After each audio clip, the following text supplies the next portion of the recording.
everyone, and welcome to the Vegas Legal Magazine podcast. I'm Mark Fierro with Vegas Legal Magazine publisher Tyler Morgan. Joining us, Fierro Communications Vice President Jeff Haney. Thank you so much for joining us today. Las Vegas City Councilman Steve Seroka joins us today.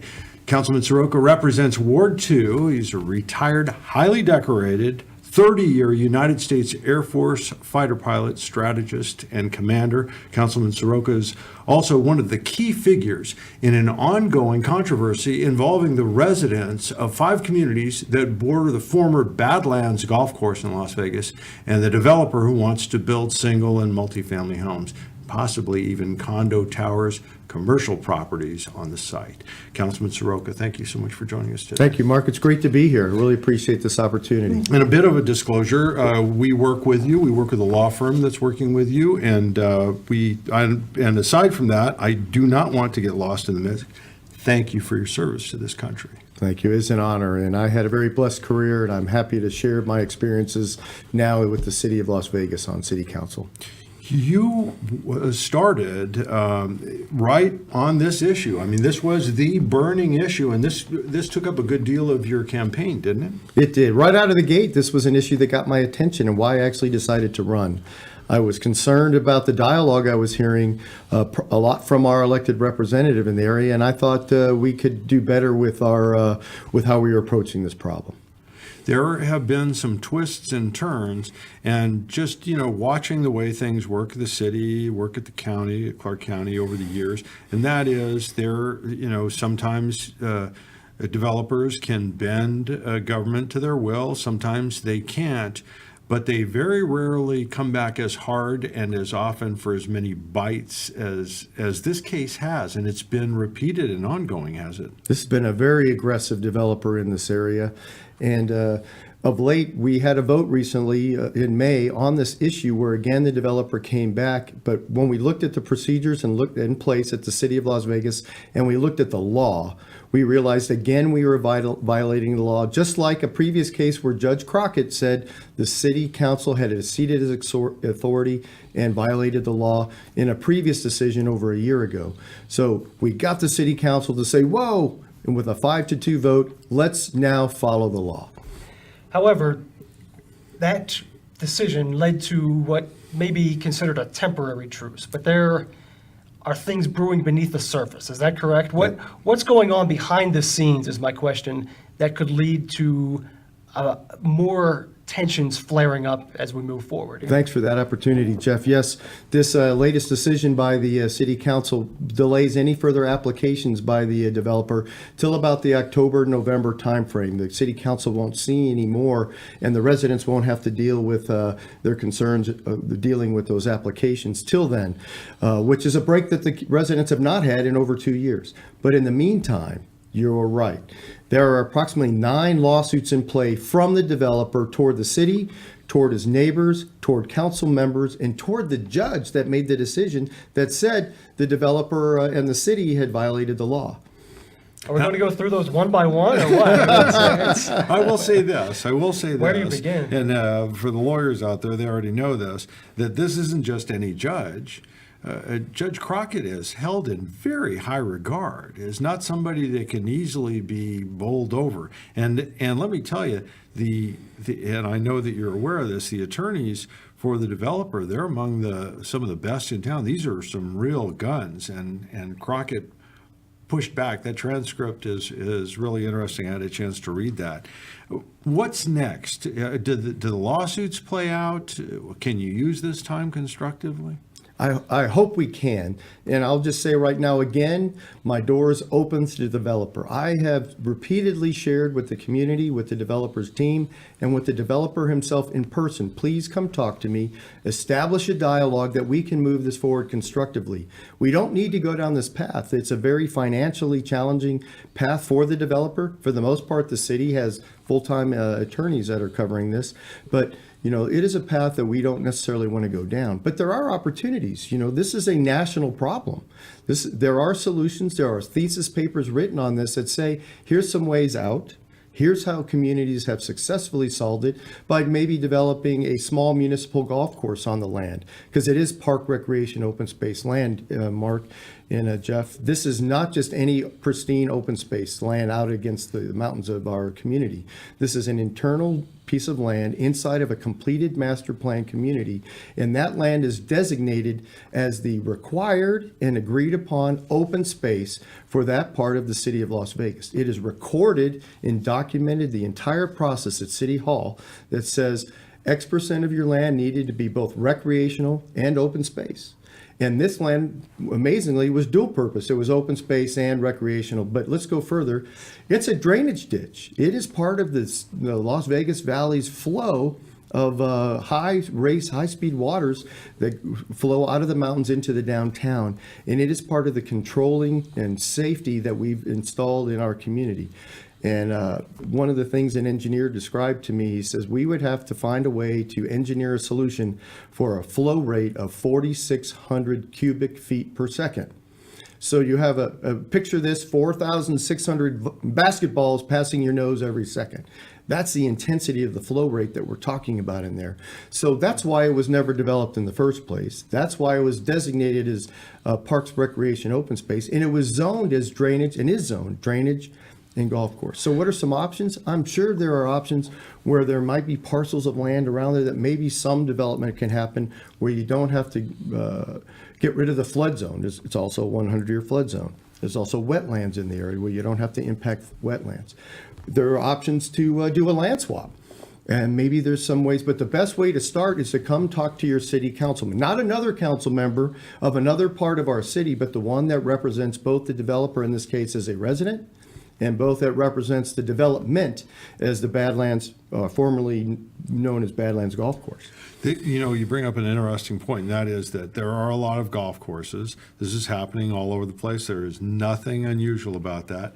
People are golfing less. These golf courses get shut down. And then the question is, well, what can be built here? But this is not a golf course that you build on. This is, I guess the one thing that was most striking to me, and I never really connected the two, the city had the foresight years ago to build a massive detention basin, and it's got recreational the rest of the time. It's got soccer fields and that sort of thing, but it's huge. It looks like a stadium or something, or beyond a stadium. And what is that holding on to water from? It's coming down the Badlands golf course. That's what would feed that in the event of a catastrophic flood. And so somebody somewhere down the line is going to say, why did they let anybody build there? I mean, it kind of defies logic on one hand, doesn't it? This is what it is very important. You bring up an excellent point. Unlike where we give a license to somebody, and if things don't work out, we can take the license back. If we approve building here, those buildings are forever. They'll be there 10, 20, 50 years from now. And I want to be a member of a community that in 20 years, when we have a massive rain shower in the mountains and a massive flood, I don't want to be the council member that approves something that then lives were lost. I would like to be the council member that says, we preserved something here that was important for our community, and we survived that storm, maybe unlike in other areas like down on the Strip where we've had some problems by rapidly approving something where we didn't consider the water flow rates.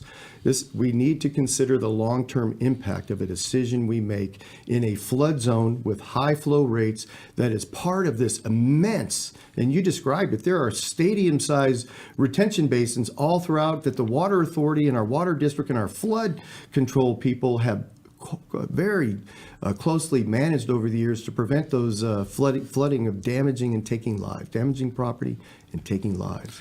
Go ahead. I I'm thought sorry. that golf course was just designed to just be a nightmare for golfers.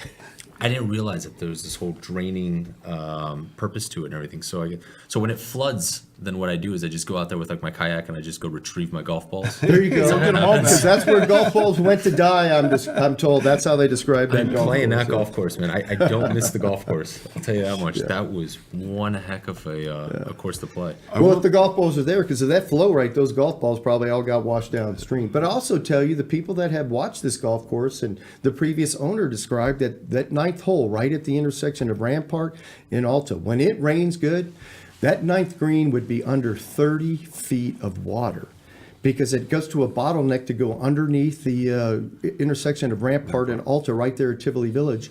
And if you've ever been there, can you imagine 30 feet of water in that it is also essentially a form of a retention basin as well as the A lot of people outside of Las Vegas, they don't realize that we don't have like a normal built-in drainage system like other cities. No, I mean, when right. it rains, we don't need much rain. I mean, a little bit of rain, and you have students at UNLV on rafts floating through the parking lots. and Well, everything. here's the thing to remember from the big picture. If you go to 40,000 feet, and that is one, it's called Las Vegas. It's the meadows. Look around. You don't see a lot of meadows. Well, the reason that it was meadows in the first place is the water comes out of the mountains to the west, and sometimes it comes down very, very slowly. A lot of the time, it stays underground the entire time.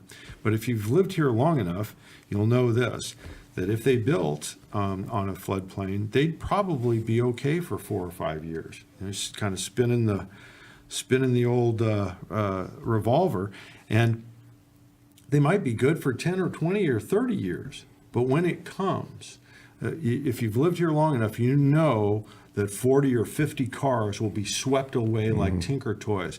I've been there. I've been there when somebody was doing street sweeping, just going around the corner, and ended up on the roof of that street sweeper, and Metro had to come down with a helicopter and pluck that person off. These are not isolated incidents. They come with great rapidity without very little warning. It may not even be raining in the area that floods.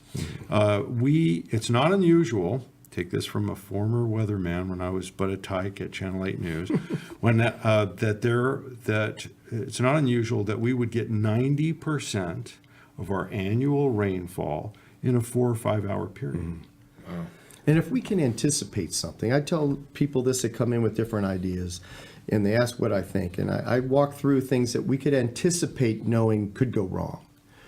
Right now, we know this could go wrong. This will be a problem. It's just when. It's just when. So why would we put ourselves in that situation? And as a policymaker, as a land use and a zoning approval now on the city council, that's what we do. We can anticipate that. So why would we do that? We need to be really smart and careful about these decisions we make. Yeah, I think that underscores the fact that many people out there who may be following this story as it progresses often see it framed as, hey, a golf course closed down, what's next for this golf course? But it's so much more than that. It's not just a golf course. They call it a natural arroyo. And you gentlemen just so clearly and eloquently stated the importance of having a drainage valve, essentially, for the community and for the entire city. And we have ordinances in our city of Las Vegas. Our master plan 2020 outlines preservation of natural arroyos. So it is spelled out that exactly this type of scenario is something the city of Las Vegas has anticipated wanting to preserve. So it makes sense that the city of Las Vegas would preserve that. It is an important piece of This our sounds community. very reminiscent of the the Red Rock development, the whole issue with building the homes and everything on Red Rock. Is this the same developer? It is not the same developer. But there's something else that people misunderstand. When you have private property, some people say, well, if it's somebody's private property, they can do with it what they want. Well, they can only do with it what they want within the policies and ordinances of both the state and the city of Las Vegas. And not only does the city council have the authority, they have the requirement, the responsibility to make those decisions handed down by the state of Nevada. They're called police powers, to what a private person can do with their private property, which is why we don't have brothels in residential neighborhoods. Those are laws and rules where we, in essence, tell people what they can and cannot do with their property. And this situation is no different.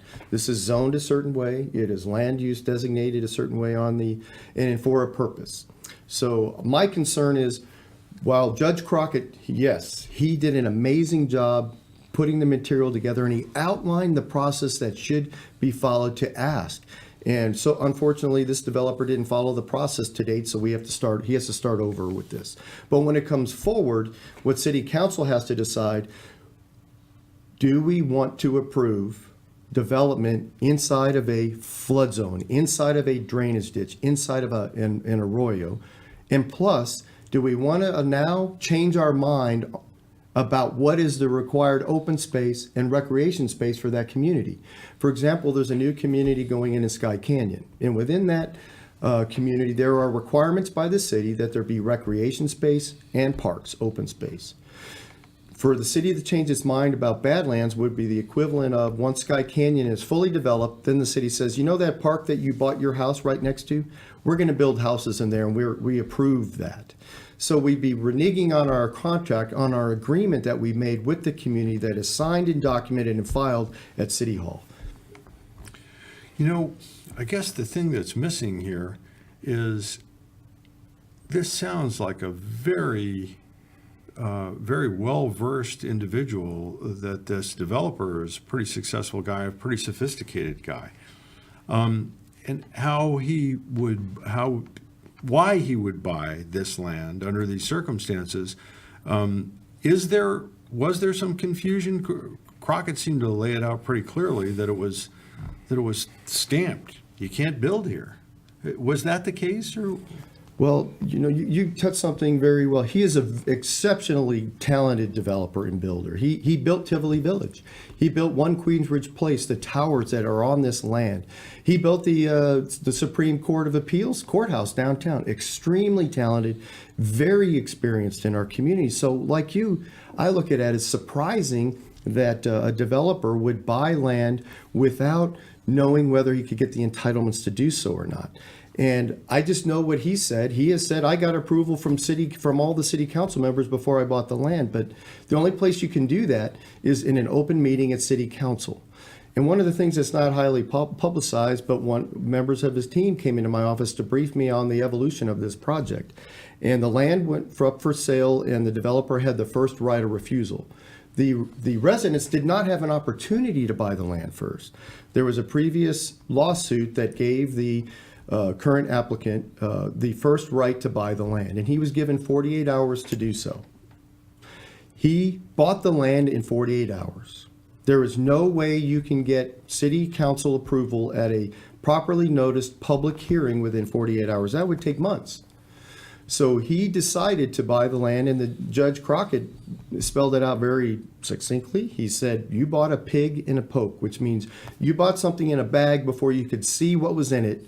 And when you open it up, the truth is, you do not have the right to develop on it. You have the right to ask, and the city has no obligation to give that to you.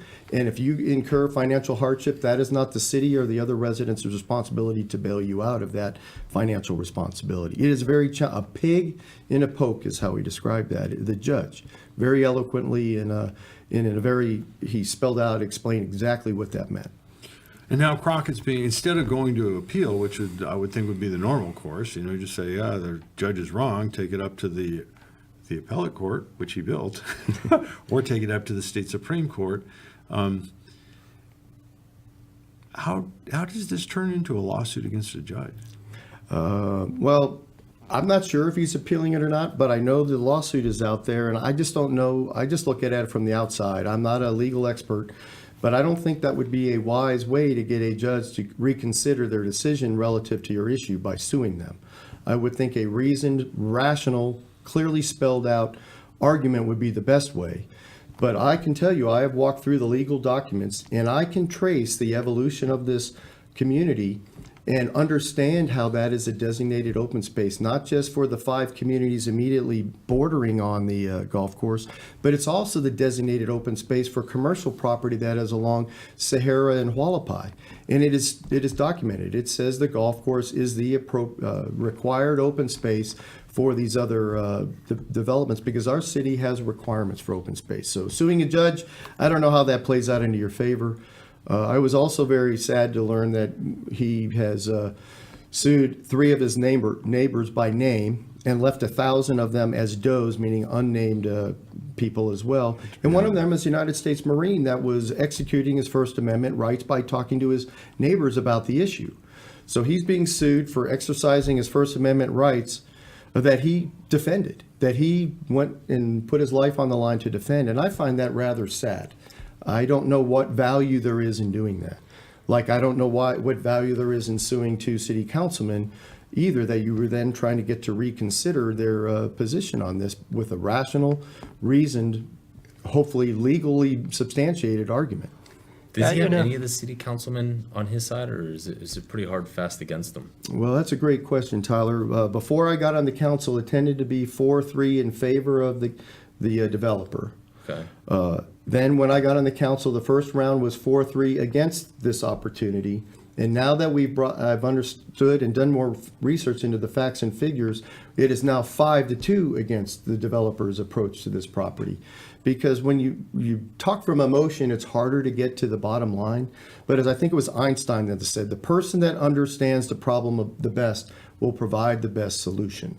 And as I've gone into the details about the legal aspect of this and the facts and the true information about from the development's inception to how it got there today, now I understand the facts the best. And so I believe my fellow council members have faith in me and that I have demonstrated that I have their respect. And they know I've done my homework, and I think they are coming to the understanding as a group that we need to do something different with this land. And we need to approach it differently. This is not the way we need to approach the way we do business in the city of Las Vegas. We don't need to go to 9 separate lawsuits to do this. We just need to talk it out.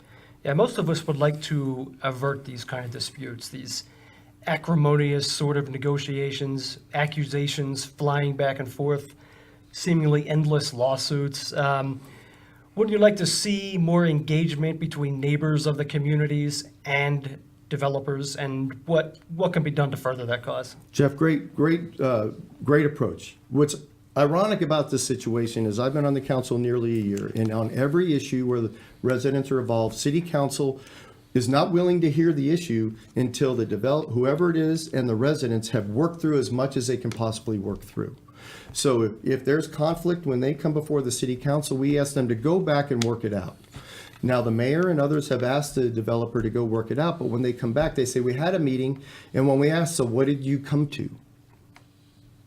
I've not heard the developer say ever what he heard the residents say and what he would do to accommodate that. So would dialogue work? Yes. Dialogue is welcome. Dialogue is the way that we come to solutions that we all are happy with, rather than a court making a decision to impose one side or the other solution on. The solution is not, that's not how you impose a solution. The right way to do this is for the developer and the residents to sit down and talk, listen to each other, and find a solution that works for everyone. There's 3 equities in this, and I've said this repeatedly. There is the equity of the developer. He wants to make a profit on his land, and he wants to do a good product. He does a good product. We know that. There's the equity of the residents, that they want to make sure they maintain their property values and the quality of life in the community. And then there is the equity of the city. The entire infrastructure falls upon the city. So what does that entail? That entails police, fire, our school district, our roads, our water and electrical system, and our flood control that we are responsible for. And all of those are going to be affected by this potential development. And we haven't gotten any real good answers yet. I could go on and on about that if you'd like, but for every 1,000 new residents, the police like to have 2 police officers. For every 1,000 new residents, fire likes to have 1 additional fire person. If you build a 2,000 to 3,000 unit development there, say 2 to 3 people per unit, that's 7,000 new people. That's 14 police. That's 7 fire people. That's a new station. That's a new fire station. And then when you increase the density on the road, which is already intense, the intersection of Charleston and Rampart is one of the most dangerous and has the most accidents on it of any intersection in the city of Las Vegas, according to traffic police reports. And to add those additional cars in there, where are they going to go? So can we widen the roads? Well, there's only limited width that we can. Can we change the light structure? Well, we're already sitting at that light at Alta and Rampart for 2 or 3 turns as it is. So if we add those additional cars, how are we going to manage that traffic? The school in the nearby is already at 150% of student capacity, the elementary school.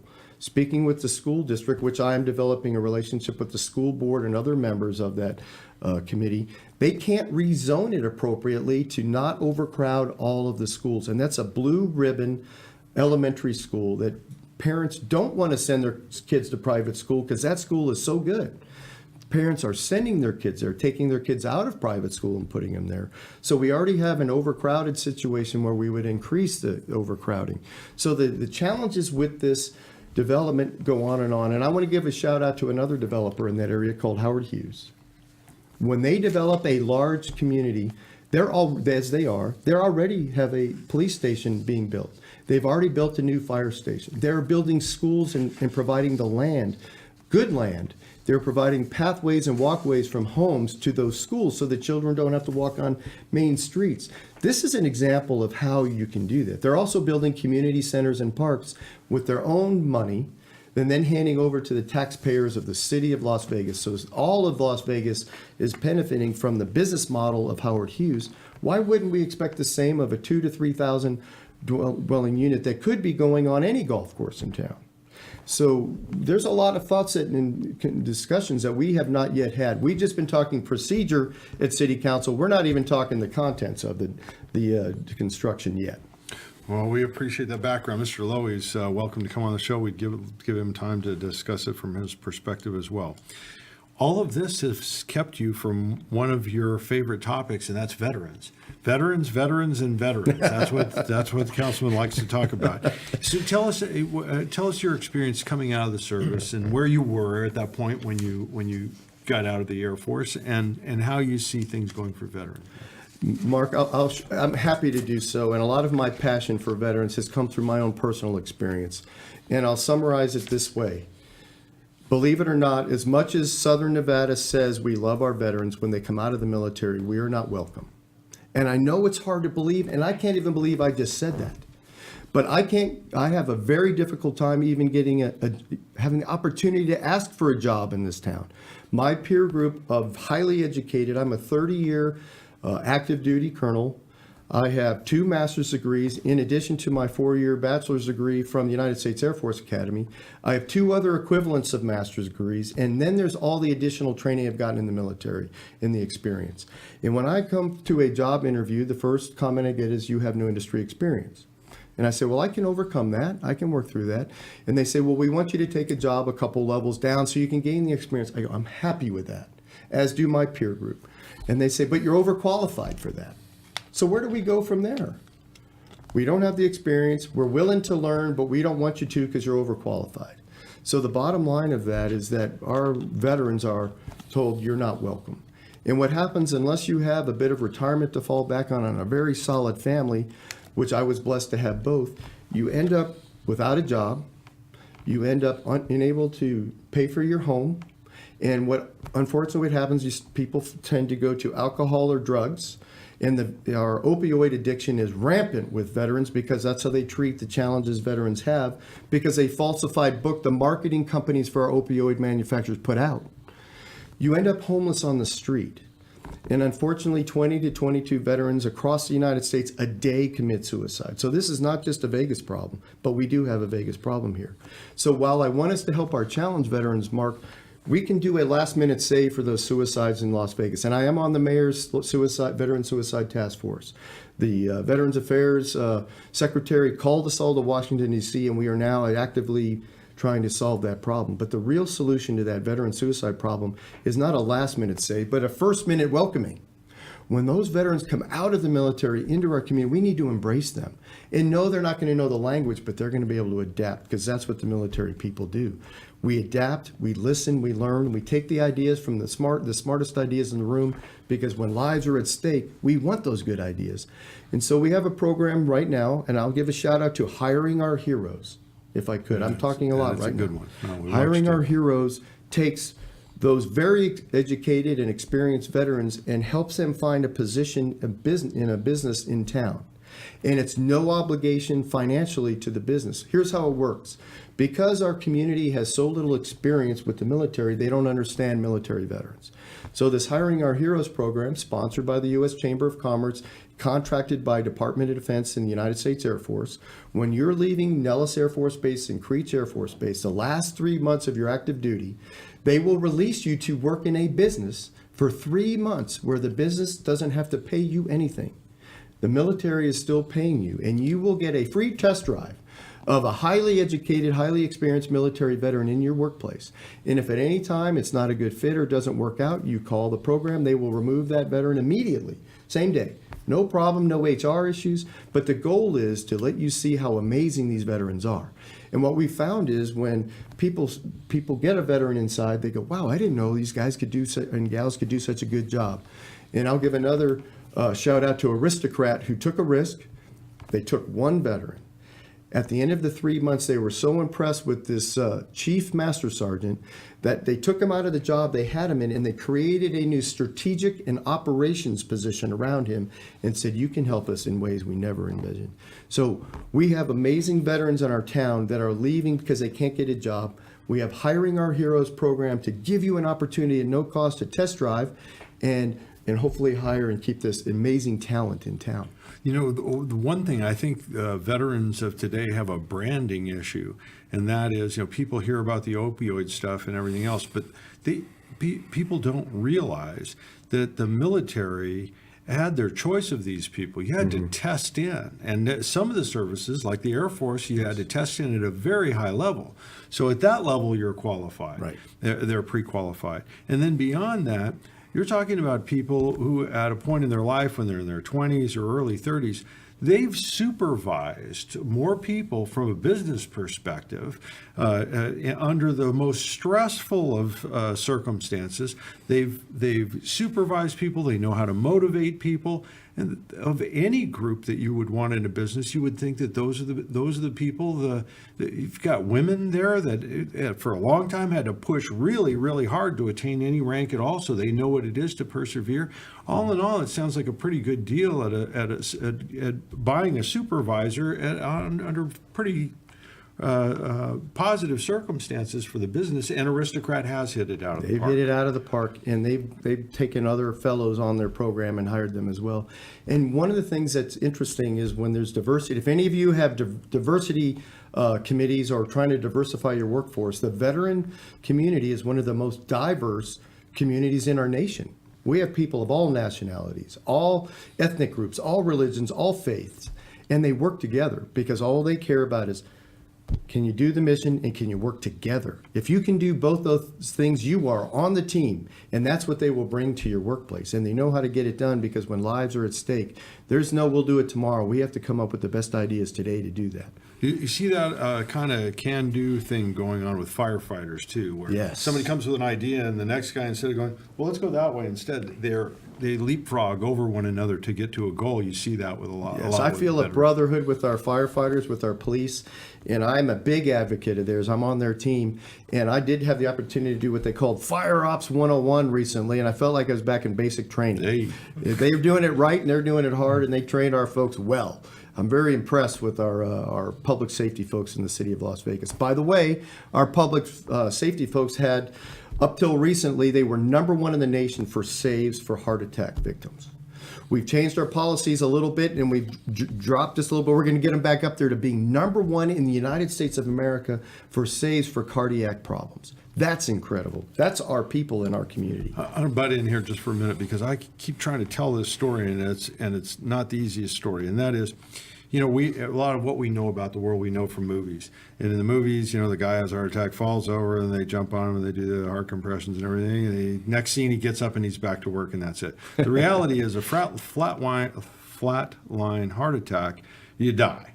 Okay, that's what happens. What happens is you die, and if you don't die, you end up in the pickle ward, because heart attacks don't just kill hearts, they kill minds. Right. And so what happens is it started in Seattle with this treatment and these ongoing compressions, and they lower the body temperature. And so Las Vegas gets a hold of it. Nobody else. Las Vegas is one of the first followers. They get in there, and what happens is they're trying to get, their big goal win was, if we could save 10% of all flatline heart attacks, we'd be the kings, you know, we'd be King Farouk. And they brought out this new hypothermia, and they went to 15, and then they went to 20, and then they went to 25, and then they went to 30, and then went to 35, and then went to 40. When they first rolled out, they were getting these insane numbers of saves. Yes. They had people trying to get out of the ambulance. I'm fine, I'm okay, I want to go home. And they were fine, and they did want to go home, but they still had to be checked out. And you have to understand something. That happens if you're in the city. If you cross the line over into Clark County, not so much, because they don't use the same thing. They do have it in Henderson, which they've had a great effect, and they had it in North Las Vegas. North Las Vegas, that was particularly hard hit, and they lost their numbers very, very quickly. It was unfortunate. They're getting it back. City of Las Vegas is still doing emergency runs for North Las Vegas under some circumstances, aren't they? We have an interlocal agreement with them that the most convenient and the quickest response will go. So we work with North Las Vegas, the county, on that as well. But what you described is response time. The reason Las Vegas City was able to have that track record is because you need to get there in under 4 minutes. It's a little bit under that, but we'll just use 4 minutes as the standard.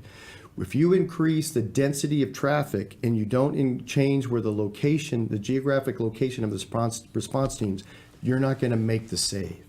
So as we start developing inside of completed communities, we have to consider that. And the largest number of calls that our fire department gets are for rescue, are for medical. Yes. So we need to adjust where and how we do our response for our medical. And if we're going to develop in any community, in Silverstone, in Canyon Gate, or on the lakes, in the lakes, we're going to have to change the location of our response teams. And I think a developer should have some part of contributing toward that to help, because we're changing the demographic of the area. But that's what is needed. We have to consider the infrastructure as well. Yeah, no matter where you go in the world, you'll never be safer from a heart attack than you are in the city of Las There you Vegas. go. And can I share something further on the golf course or the drainage, whatever we're talking about? Some people want to say this is only applicable to the Badlands golf course because many other golf courses have HOA protections. Well, while those HOA protections are in place, first I will tell you, City Council does not consider HOA rules. We can approve a short-term rental in your community if your HOA, even if they have rules against short-term rentals. It is now incumbent upon that community to sue, to prevent, or to enforce their rules, which they have great authority to. They can put a lien on your home, they can take your home if you don't follow the HOA rules. Likewise, just because your golf course community that you're living on, say Silverstone, or in Canyon Gate, or another Painted Desert, just because there's HOA rules in place doesn't mean the city of Las Vegas zoning and land use rules can't be challenged by a developer to come in and ask for a permission, and then you'll have a further lawsuit between the HOA and the developer. Another consideration is if a golf course goes bankrupt and the HOA can't pay for that golf course anymore and they have to sell it to pay their bills, all those HOA protections go away, and it is this same situation as with the formerly known golf course of Badlands. It is the same scenario. So if you are on a golf course in the city of Las Vegas, you are zoned in your land use designated in a similar fashion as the Badlands golf course was, and you are susceptible to the precedent that is put in place, whatever happens with the Badlands golf course. So it's not fair to say this is just an isolated place. And in fact, the acreage affected by this kind of a situation in this Ward 2, this portion of Las Vegas, is double that of any other ward in the city of Las Vegas, and it is nearly 5 times the acreage of the newly developing area in the Northwest Ward 6. So Ward 2, it makes sense for my ward and me to be the leader in putting rules in place to protect homeowners, to protect taxpayers with their investment of their, probably the largest investment they make in their life, their home. So this is not a Badlands issue. This is a city of Las Vegas issue.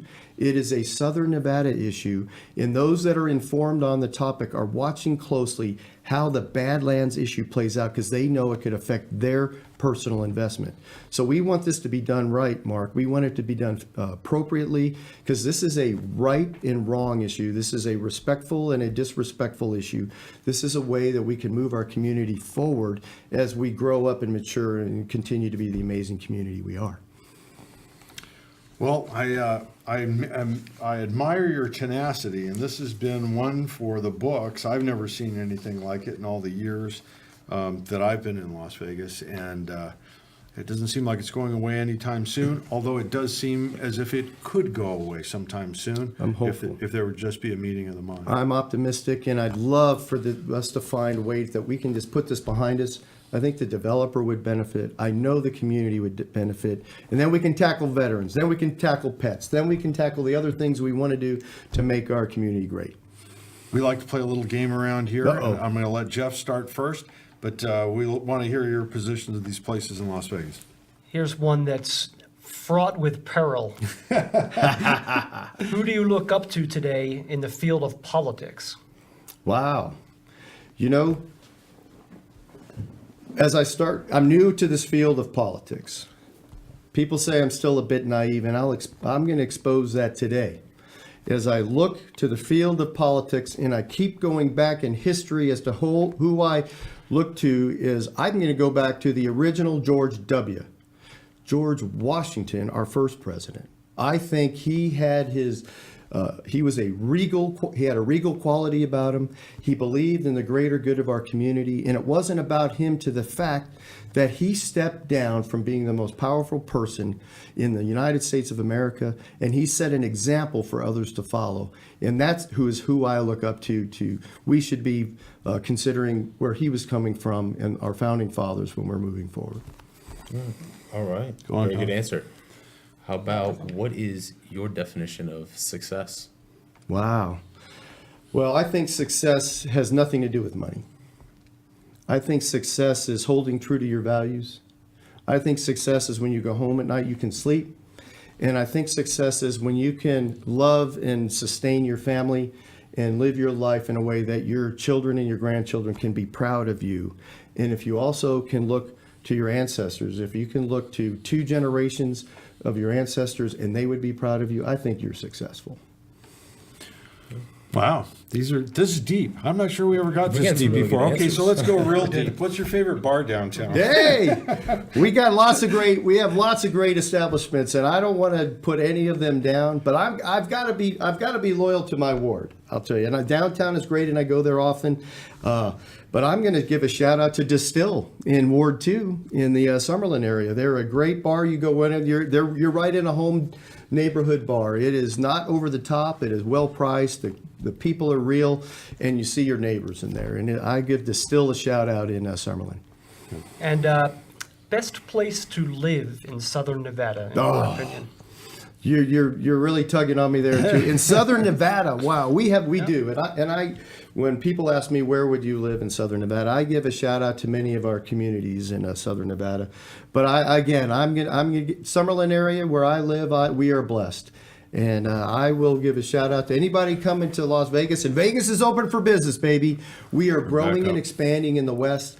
We are developing 5,000 acres out to the west of the 215, and there's going to be all new. Everything's going to be new, and the communities are designed around living. So I believe Summerlin, whether it's the older parts of Summerlin or the newer parts, you can't go wrong. Thank you for that question. Sounds good. Oh, yeah. All right, which child pro. is your favorite? The one who's going to leave me more money. Wait, that's how I'm supposed to leave that. Yeah. That's great. No, we have a great community. We really do. And I'm excited to be here. And I chose to live here. We're proud of the people that are born and raised here. That's wonderful. But I've lived all over the world. And when I was here from 2006 to 2008, when I left to go to Saudi Arabia for a year after that to live and be immersed in their culture and society, I said, Las Vegas is home. I am coming back here. In my last assignment, I asked my boss, I said, boss, can you get me to Nellis? Or I'm going to retire and go there on my own. And it all worked out. And I'm proud to be a city councilman and represent this community that I've chosen as my home. No, I'm glad to see somebody with your energy representing the city. So hopefully, I wish you the best in your future political endeavors. Thank you. Yeah. Thank you. And with that, we call it a day, the Vegas Legal Podcast. I want to sincerely thank you, Las Vegas City Councilman Steve Seroka. I really appreciate your time today. Thank you for the opportunity. It's my honor. Tyler Morgan, publisher of Vegas Legal Magazine, thanks for doing good work and bringing new life to the legal community in Southern Nevada. Jeff Haney, Vice President of Fiero Communications. And for all of you out there with a story idea, or an axe to grind, you can give Tyler Morgan a call at 702-222-3476. reach out, tell us, tell your friends. We're out of here.